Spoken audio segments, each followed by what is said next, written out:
Yes. Hey, everybody. Ken Dobson here. Thanks for tuning in. Welcome to C3, an inclusive spiritual community here in Grand Haven in West Michigan. Thanks for being a part of this place. Thanks for tuning in each week. Really excited that next week, the first Sunday in June, we will be meeting in person. If you have been watching the newsletter, you know this already, but I'm just reminding you, next week we will be in person. That means we will also have a live Facebook broadcast, I guess, at the same time, 10 a.m. So for those of you who watch online, there won't be a huge change. I'll just be in a slightly different place. And we're going to do that the first Sunday of June and the first Sunday of July. And as a way of kind of, as a kind of an on-ramp to meeting more regularly in person. So next week will be a bit of an experiment. It's been such a long time. It's going to be really good to see all of you. Want to invite you to come to the community center in Grand Haven at 10 o'clock, and I will teach, and it won't be what we normally offer, like sort of the full Sunday experience. It'll be sort of a trimmed down version of that. And we're doing that on purpose, just so we can ease back into things, just to be cautious and to be sensitive to where people are in terms of their comfort level in being together in a group or a crowd. So we're easing back into it, but at the same time, very excited about it, and hope to see as many of you as possible there next week. It's the last Sunday of May, and I'm finishing a few thoughts on prayer, really. I think it's been a very interesting month. If you've been tuning in for a while, I've been in the middle of a series that I've called Meaning Matters, where each week we take a look at a different word, and the word for the month has been prayer. And as I admitted in my first couple teachings, prayer gives me trouble. I've always had a complex and difficult relationship with the word, with kinds of prayer, with ideas around prayer. So week one was more of a history of what I called a brief history of prayer. And then, and we've also had some amazing guests, Brian Berghoff and Rabbi Chava Bailey from Traverse City. Taught last week. I'm just really grateful to the teachers that are willing to join us from time to time, and I'm really grateful for the contributions of those two teachers. So if you missed their thoughts on prayer, highly recommend it. Check it out. It's one of the things we value here at C3, which is just a multiplicity of voices coming from different perspectives, as a way of sort of challenging and shaping our own perspective on things, and our community's perspective on things. So anyway, grateful for their contributions. So today I will be the last teaching on prayer, and I want to go in a specific direction this week, and I even want to do a little experiment. So I want to talk a little bit about the relationship between silence and prayer this week. And I want to practice a little bit of meditation or contemplative prayer in this format. So I'm going to guide just a very short sort of contemplative exercise. And I think it's not Zoom, but the online format is surprisingly friendly to this kind of experience. Because in a few minutes, I'll ask you to close your eyes and just feel into the place that you are, and we'll bring some attention to the breath and a few other things. It won't be long, and you can do it from the comfort of your own home, which I think is very interesting, unless you're listening on the podcast and you're driving. So you might not want to close your eyes if that's the case. But I want to talk about the relationship between using words or physical acts or rituals around prayer, which is largely where the discussion tends to go and where it's been up to this point, well, mostly, and the realm of silence, the absence of words, the via negativa, as it's called in the Christian tradition, the absence, the letting go of images and words and even ideas. And it's always struck me as interesting, as kind of a symbolic clue that the Holy of Holies in Jerusalem, by tradition, by legend, inside the Holy of Holies, there was no statue or image of the divine, as it says in the Ten Commandments, make no graven image. So in the inner sanctum was nothing. And I think that's a sophisticated psychological and spiritual insight about the nature of whatever we mean by God. By reality with a capital R, and even by religion's capacities and attempts to name God. There's just a clue right there in the Hebrew scriptures that, and in the tradition, that there's no statue, there's nothing in there. There's a famous story of a Roman that comes into the temple in Jerusalem, or a Greek, I should say. I think it's a Greek. Maybe it's when Antiochus Epiphanes in the 150s or something BC comes into the temple in Jerusalem and marches into the Holy of Holies because they had conquered it. And he announces that there's nothing in there. Sort of in a mocking way. To me, it's intriguing. It's like, so we gather around the nothingness. And meditation or quiet prayer is a way of approaching the silence of reality and the abyss, if you will. And what's interesting to me is that really, I'm really more of an expert, obviously, in ancient Hebrew religion and in the formation of Judaism and early Christianity. That's kind of my formal training.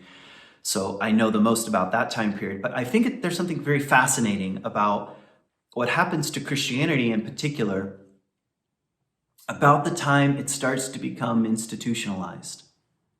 About the time there are doctrine statements, arguments, documents being written condemning heretics. About the time the prayers get formalized and written down and prescribed. And I'm not against any of these things, by the way. This is what happens when religions begin to spill into other cultures and communities. And in the case of Christianity, an almost global movement begins to develop. There's a tendency to want to bring some clarity and some fences around what's happening. Pretty natural.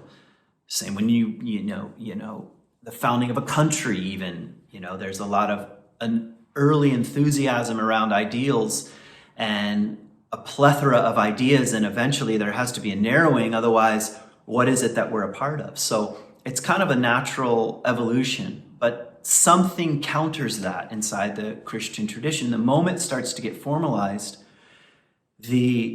what would later come to be called the desert fathers and mothers say, enough of this corruption and institutionalization and our many words and phrases and announcements and proclamations, and it's time to go to the desert. And this is the balance. Maybe it's the balance of order and chaos, you could say. Too much order and it's lifeless.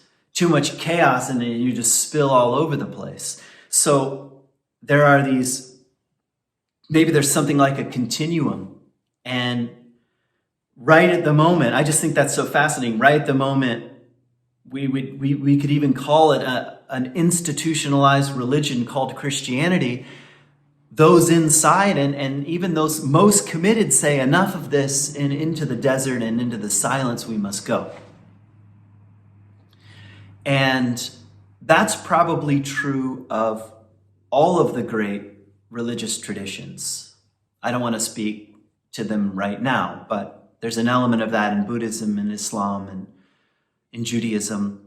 And of course, some of the less well-known from a Western point of view, religions and spiritualities, there probably is something like what I'm describing. It's a clue.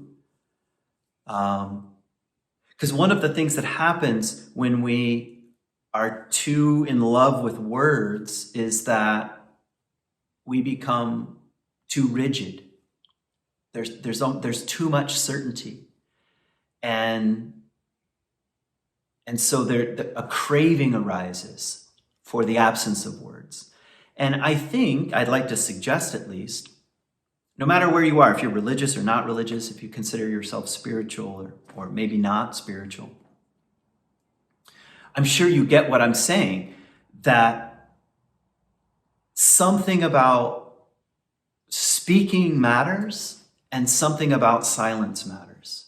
And a healthy way of being in the world, you need both. You need both. And silence is much harder to cultivate in a culture that is obsessed with noise,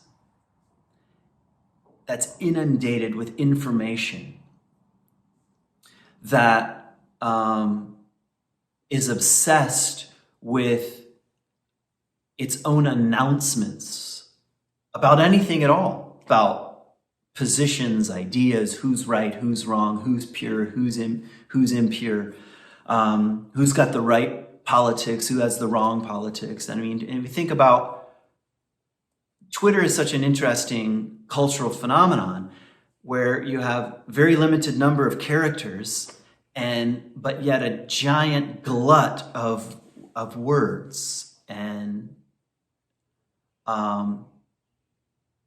I suppose it has a place. It serves a certain kind of instinct to speak about what you think is true and not true in the world. But that too has its limits. There's a time and a place for the absence of all that, of silence, of via negativa, the way of negation, of emptying, of self-emptying.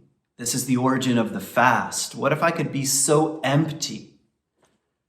Maybe I could receive something I know nothing about. That posture of silence is the very thing that opens us up to the possibility of something new, or to another, or to the other. So that's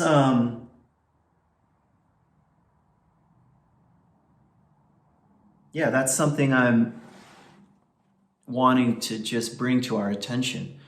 And I want to go ahead and admit that I am no expert in this. I'm not an expert meditator. I am an extreme beginner. I've tried various forms of prayer, as I said before, different kinds of prayer, and I've tried contemplative prayer, and I've tried meditation. This month, I'm trying to commit to 30 days of a very simple meditation practice, and just to notice what happens in me. So I'm an extreme beginner, and I don't want to talk as if I know what I'm talking about. But I will say that part of me knows really deeply that I need some intentional ways of practicing being quiet, of stilling, of being still. Like it says in the Psalms, be still and know that I am God.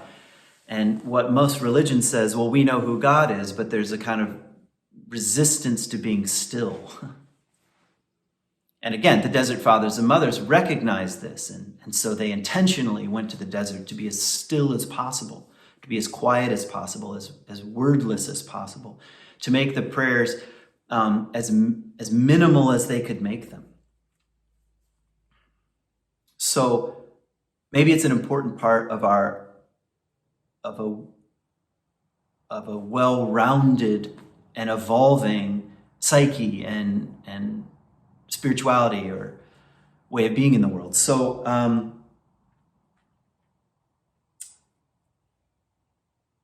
I want to offer a couple contemporary questions and then talk a little bit about just some quotations from the Cloud of Unknowing and from Cynthia Bourgeois. And I'll come to that in a minute, but I want to, for those of you who find yourselves in a very resistant place to words like prayer or to religion in general, even though we would have to have a whole conversation about what do we mean by religion. But there's you feel uneasy around too much religious language and words like prayer. Maybe it brings up a lot of stuff from the past. But I want to ask a question. So I'll just put it out there in a straightforward way. What is the relationship between mental health and our capacities to rest in a kind of wordless silence? What is the relationship between mental health and our capacity to rest in wordless silence? I'd like to say that I think there is a relationship. And I'm not exaggerating when I say the evidence is in, particularly in the West, particularly in America, we're dealing with a mental health crisis. And it's not just because, well, now everybody has this kind of pseudo-psychological language and we have terms and letters for things, and this was always there. I think, well, of course, cultures always suffer from various kinds of mental illnesses, and individuals within a culture suffer from mental unhealth, but it seems to be like a pandemic in a way. And I'm just asking the question, well, what's the relationship between our own mental health and our capacity to be still? Because what's happening that's undeniable is that the pedal is being put all the way to the floor relentlessly. Information overload, glut, images, phones, text messages, emails. I mean, have you ever let your emails just go for a few days? I don't know what your job is like, but I have 3 email accounts that I check, and just in a matter of days, we're dealing with, dozens of emails, sometimes hundreds of emails. Pay attention. And we pride ourselves on that. And especially in kind of the working Western materialistic world, the person who never stops working, sometimes we look down their nose on them, but more often we kind of admire that. There's no room for the Sabbath, You're checking your email in church kind of thing, if people are going to church. Okay.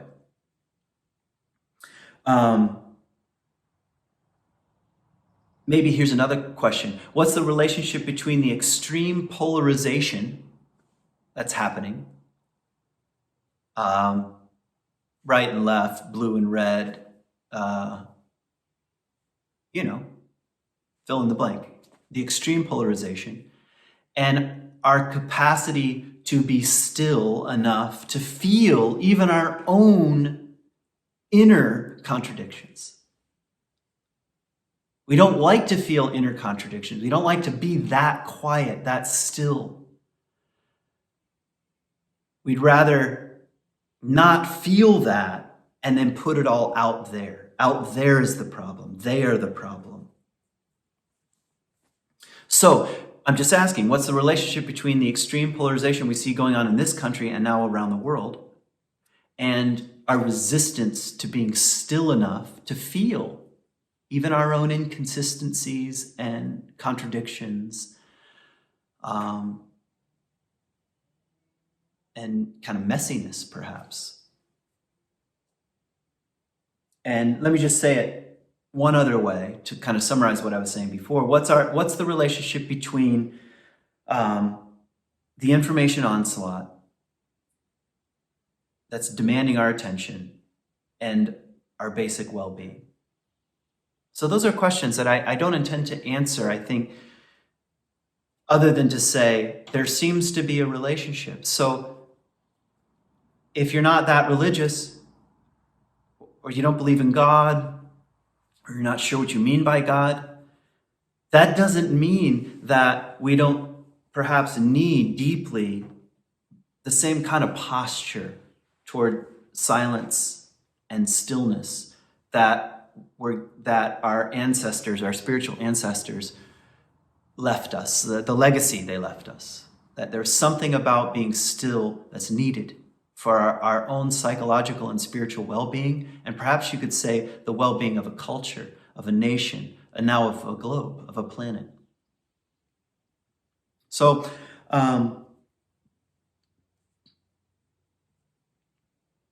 let me just say a few things about this inner stillness, or what was called the hesychastic movement. That means, I think, stillness in Greek, or quiet, and prayers of quiet. So a whole tradition, I might even say an underground tradition, an underground contemplative tradition, has always been present inside Christianity, just like there's an underground tradition inside Islam and a mystical tradition and inside Buddhism. But nevertheless, these outliers, I think, have helped keep alive something very important and essential. And I think now that Western mainstream Christianity is fraying again, it maybe goes through cycles, but it feels like, I'm not sure how sustainable this is. Suddenly, the ancient hesychastic desert fathers and mothers are starting to ring true. Like, okay, maybe it's time for our own sort of wander into the desert.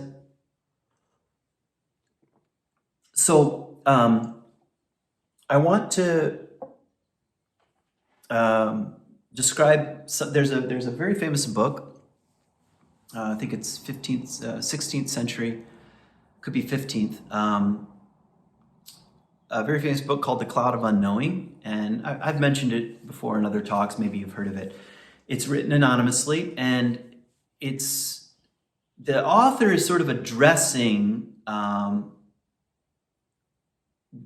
religious nuns, I think, if I'm not mistaken. So he's sort of giving some insights about what a more contemplative approach to prayer might look like. And his main metaphor is that it looks like a cloud of unknowing.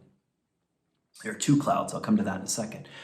But he says we reach a certain point, especially if you're religious and you've been taught all kinds of words and the right ways to pray and the wrong ways to pray and all kinds of rituals associated with it and so forth. That you come to the end of that, and it can feel like you're losing your faith in a way. And he says it's at this point that we're invited into the cloud.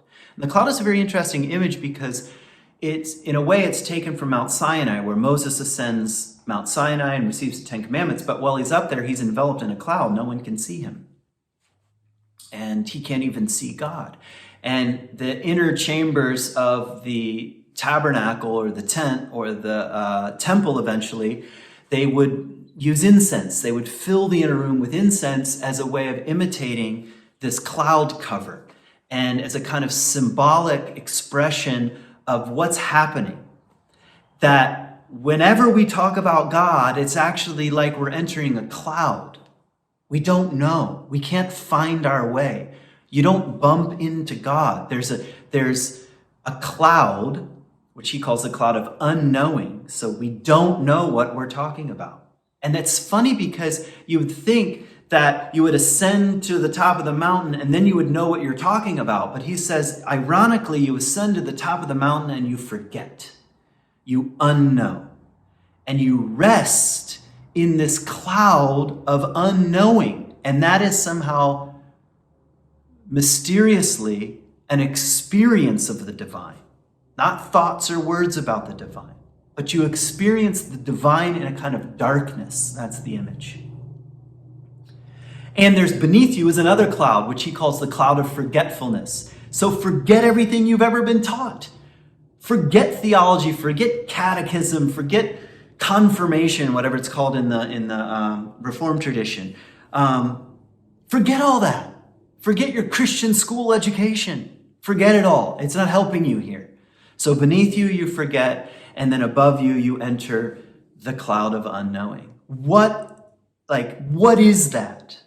You wouldn't expect even the tradition to preserve something like that unless there was some profound truth to it. You'd think institutional Christianity would drive this out. And sometimes it tried, but it just drove it underground and it survived anyway. So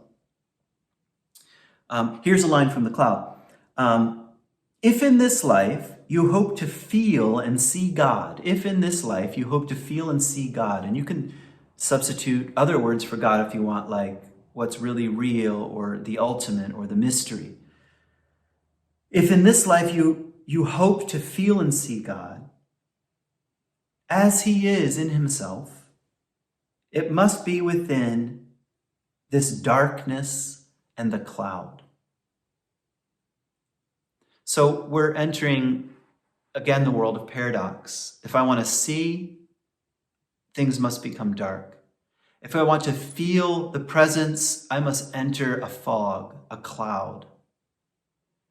And he says this is the beginning of a deeper spiritual life, a deeper spiritual practice, which requires the letting go of our words and phrases and the way we need things to be. And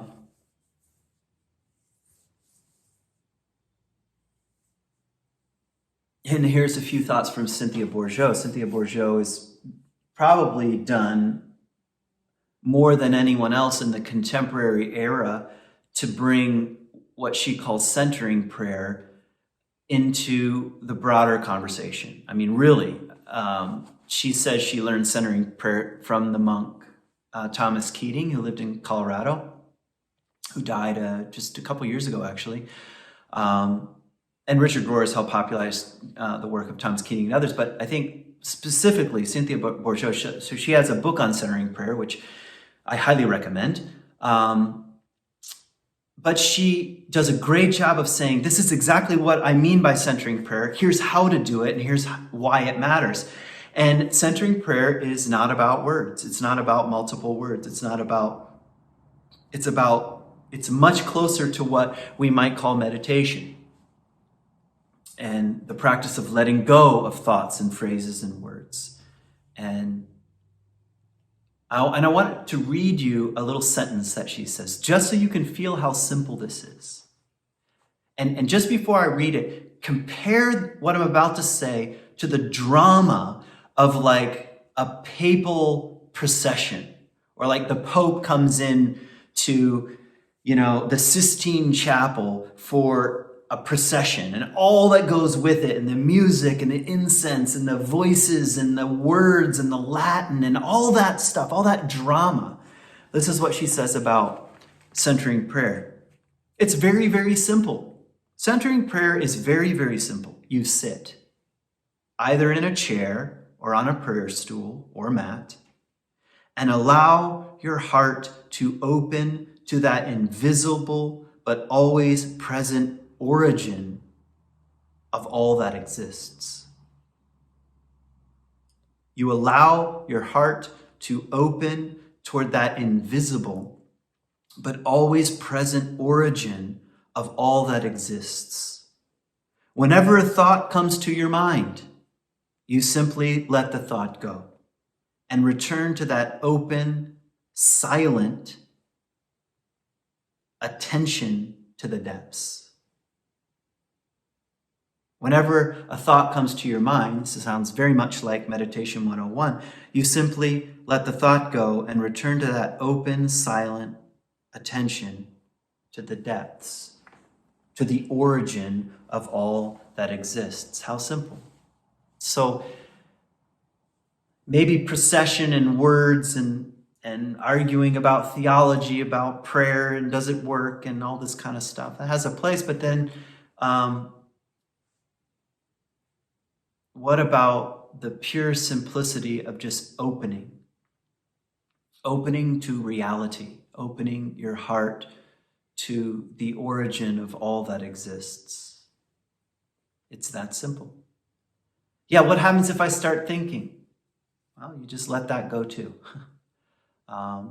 What happens if I start down my to-do list? Well, you just let that go too. You just rest. You rest. It's like prayer as a kind of living Sabbath. And what are you resting in? Just an open heart toward the origin of everything. And it requires wordlessness and stillness. In fact, she goes on to teach that traditionally in centering prayer or contemplative prayer, sometimes you'll just have a single word. Could be anything at all, a kind of sacred word, holy or love or one or God or I don't know. It could be any word. And sometimes that's all you need, just to return again to that open-hearted posture, just sitting there. And as your mind starts to take over and do what the mind does, just the single word like love, just there it is, okay. And you return again to that openness. And there's something about what I'm describing that personally I feel like a kind of craving for at times. That seems right and true. And I really am drawn to the idea because sometimes theology gives me trouble and just mind trouble, and that's okay. I mean, that's part of it. It's good to wrestle with ideas, but just to rest and let all that go too. No, like James Finley says, no idea of God is God, so even let that go. Just return to an open-hearted posture. So that's what I want to do for just like a minute or so. I'm going to close my eyes and invite you to do the same. So let's just try to individually and now mysteriously, collectively, in various parts of the world, let's say yes to allowing our heart to open to that invisible but always present origin of all that exists. So I invite you to close your eyes and just very simply bring your attention to the place you find yourself and just begin to rest in the spot, resting in your chair. And if you need to get comfortable, find a comfortable yet awake way of sitting. And I want to invite you to try to still your body and to feel it resting in space.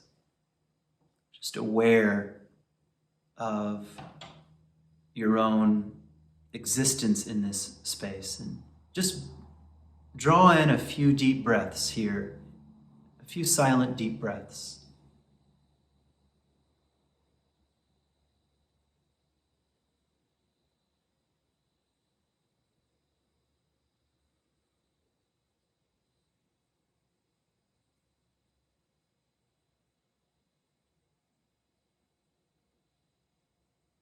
Just allow your breath to be very natural, just a Very natural now, breathing in and out.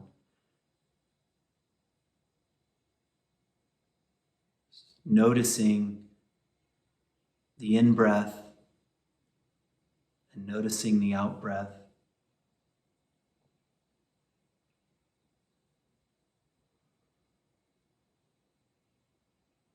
And if thoughts begin to arise,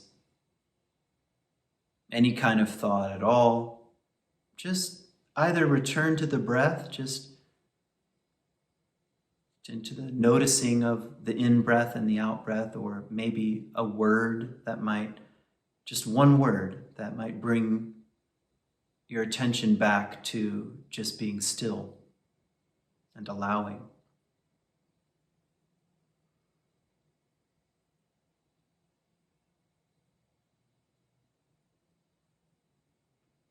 So for a minute or so, I'd like to invite you just to be silent. I'm going to stop speaking for a little while and just allow your mind to rest and your body to rest in the space you find yourself. Letting go of thoughts and words and details and just returning to the breath, or using a word just to return to this place of stillness and rest.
In these final few breaths here before we open our eyes and just come out of this brief period of meditation, just begin again, just return again to the breath and to the stillness.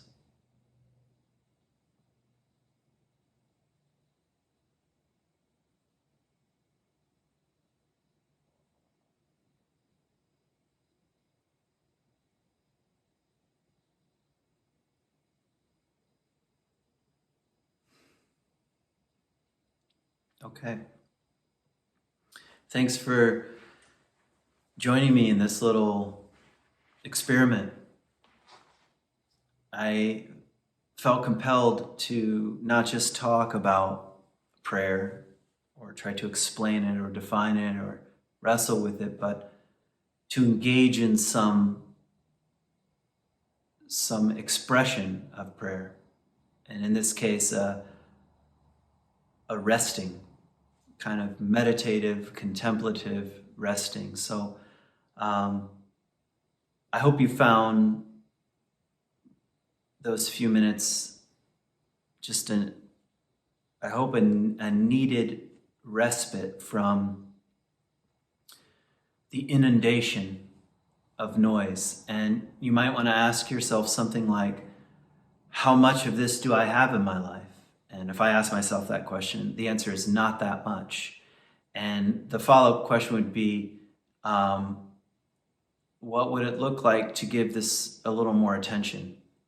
Might that affect my overall spiritual and psychological well-being?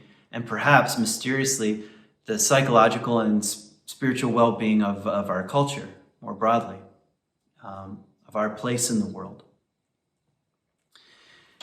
In a culture that's in love with its own science and technology and ideas and mathematics and cures and busyness and economy, and we become very inflated. And I'm certainly guilty of that too. And we have lifted ourselves to the place of the ancient gods, and something like resting in the simplicity of being is needed to pull us back down to earth, before we burn everything up, if you want me to sound dramatic about it. So again, I just want to thank you for being a part of C3. So I wish you well this Sunday, and a happy Memorial Day weekend. And I look forward to seeing many of you, I hope as many as possible, on next Sunday in person at the Community Center in Grand Haven. And the rest of you I'll see online. And I wish you moments and periods of rest and quiet in the coming week. Peace.